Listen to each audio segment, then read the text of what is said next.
এবারে ফিনিশের সৌজন্যে কোরবানির হাট।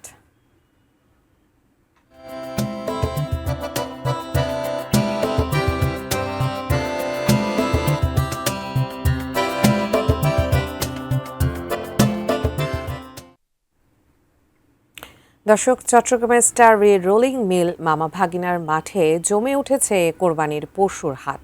সেখানে আছেন প্রতিনিধি মনিরুল ইসলাম পারভেজ। বিস্তারিত জানতে সরাসরি আমরা যুক্ত হচ্ছি তার সাথে। পারভেজ, আপনি তো হাটে আছেন এই মুহূর্তে, স্টার রোলিং যে মাঠটিতে আপনি আছেন, সেখানে ক্রেতা বিক্রেতাদের আনাগোনা কেমন দেখছেন, পশুর দাম কেমন দেখছেন এবং ক্রেতারা কোন জাতীয় পশু কিনতে বেশি আগ্রহ দেখাচ্ছেন, নিরাপত্তা ব্যবস্থা কি সব মিলে জানাবেন।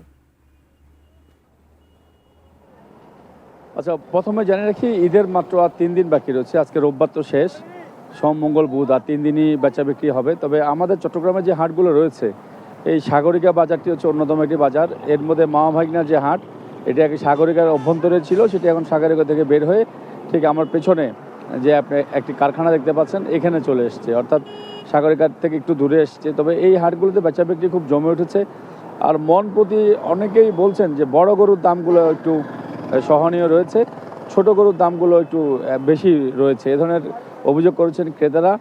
আর বিক্রেতারা বলছেন যে পশু খাদ্য থেকে আরম্ভ করে সব কিছুর দাম বৃদ্ধি পেয়েছে, যার কারণে তাদের একটি পশু তৈরি করতে তাদের যে পরিমাণ খরচ হয়, তারা সেই পরিমাণ এখানে কিন্তু সে পরিমাণ টাকা পাচ্ছে না। অর্থাৎ এবং আরও অনেকেই জানিয়েছেন বিক্রেতারা, তারা বলছেন যে এই পশুগুলো যে খাদ্যগুলো রয়েছে, অর্থাৎ এই খাদ্যগুলো তদারকিতে যাতে পশু মন্ত্রণালয় থেকে, অর্থাৎ এটি যাতে সরকারের পানি সম্পদ মন্ত্রণালয় যাতে এটি নজরদারি করা হয়। কারণ অন্যান্য খাওয়ার অভিযান প্রায় সময় হয়, কিন্তু এই পশু খাদ্যের ব্যাপারে মেশের অভিযান তারা খুব একটা দেখতে পায় না। যেমন সোয়াবিনের ব্যাপারে অভিযোগ করেছে, যেটি আগে 2200 ছিল, সেটি এখন 4500 হয়ে গিয়েছে, এ ধরনের একটি অভিযোগ করেছে। তো সব মিলে আসলে ক্রেতা বিক্রেতার হাট ডাকে কিন্তু জমে উঠেছে পশুর বাজারগুলো।